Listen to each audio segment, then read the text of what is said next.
Hello to everybody. This film is for everybody who enjoys traveling. Additionally, there are gorgeous locations far outside of civilization that are inaccessible without specialized equipment, not just on tourist routes and public roads. Off-road vehicles are ideal for these uses, but not all off-road vehicles on the market can handle the off-road. In today's market conditions, such vehicles are rare and can travel to places where no man has ever gone before. Today, we'll examine off-road vehicles that are true monsters, unafraid of mud and other roadblocks.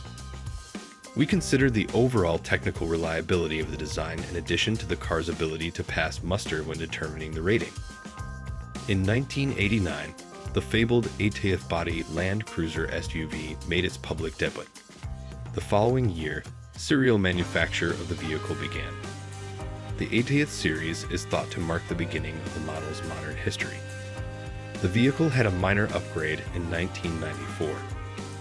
Up until March 1998, the 80 series was on the belt for over 10 years. That alone illustrates how well this automobile did in the end. Full-size SUV with a robust structure and a body covered in a thick coating of metal is the Toyota Land Cruiser 80 type. A broad variety of engines, including gasoline and diesel, carburetor and injector, atmospheric and turbocharged units, were available for this vehicle. Permanent four-wheel drive and plug-in four-wheel drive were the two choices for the drivetrain. The model from the 80 series was renowned for its exceptional off-road capabilities. Heavy road conditions could be easily navigated without concern for the car because to the sturdy chassis and suspension system with strong springs. Additionally, this SUV had adequate speed, so he can travel at 160 km/h without any difficulty. At the same time, it drives consistently and predictably. The Toyota Land Cruiser 80 has hardly any weak spots. It is an off-roader that is just unkillable with timely maintenance. Nissan Patrol of the 4th generation is another storied off-road vehicle that consistently sits next to a Land Cruiser, but is not inferior to it. Starting with this body, the SUV received new strengthened axles intended for high speeds, which made the vehicle appealing not just off-road, but also on the highway. It also gained a spring suspension rather than a leaf spring suspension, increasing comfort and passability. The variant, known as Safari, changed for the Japanese market by using a 24-volt onboard network rather than the more common 12-volt one. These cars' diesel TD42 engine can be safely documented in infinite engines, or at the very least in the millionth engine. Very dependable unit that won't malfunction in a swamp. Similar to the 8th Cruiser, the 4th generation Patrol was produced for 10 years, from 1987 to 1997, and became known as one of the top off-road vehicles in the entire globe. These vehicles have been mentioned in peacekeeper reports for years for a reason. They employed these cars because they didn't want to be caught in a hot spot in the midst of a field.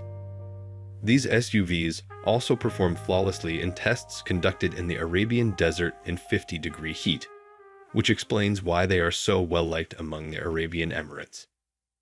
One of the best SUVs in its 2nd generation was and is the Mitsubishi Pajero. Even decades after production ceased, there is still a market for it. This SUV that was rammed was made between 1991 and 1999. At the business's factories in the Philippines, a restricted run of Pajero Classic continued until 2008.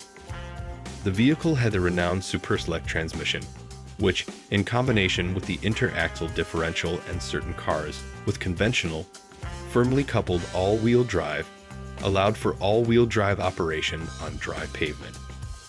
There were both manual and automatic transmissions. The 2nd generation had gasoline and diesel engines, as well as shock absorbers that could be adjusted from the cabin. The model underwent a redesign in 1997, adding standard features such heated mirrors and windshields, climate control, anti-lock brakes, and brake force distribution systems in the brake drive. Power sunroof and leather upholstery were among the list of extras. It is a true all-terrain vehicle though, so roads are irrelevant despite all these comforts. All you need to do is pick a course and move forward. The method will hold up. Pajero was renowned for its amazing off-road capability. This is what it is. Additionally, it has a strong, indestructible suspension. Pits, rocks, or logs, anything will do. The Nissan Toronto, the first version in the 21st century, is the following SUV that has achieved international fame for its performance and off-road prowess. In 1986, the SUV's first iteration made its debut. This product was marketed in America under the name Subfinder. The Nissan Toronto was built on a frame, dependable rear suspension, and all-wheel drive with hard switches. At first, the cars were mostly available with a 3-door body. However, a 5-door SUV model debuted in 1991. There were both diesel and gasoline engines. But in keeping with Nissan custom, a safety margin was built into the motors. This SUV's TD27 diesel engine has a reputation as one of the most dependable diesel engines in history.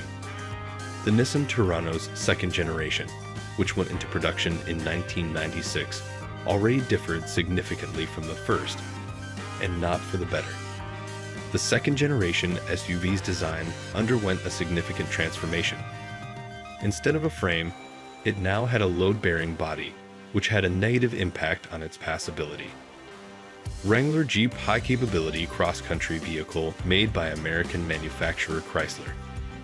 In 1941, the Jeep division was established, producing off-road vehicles for the American Army. Jeep brand vehicles for civilian use started to be developed throughout time. This company is to blame for the SUV and Jeep being interchangeable terms. Jeeps are often referred to as any decent vehicle.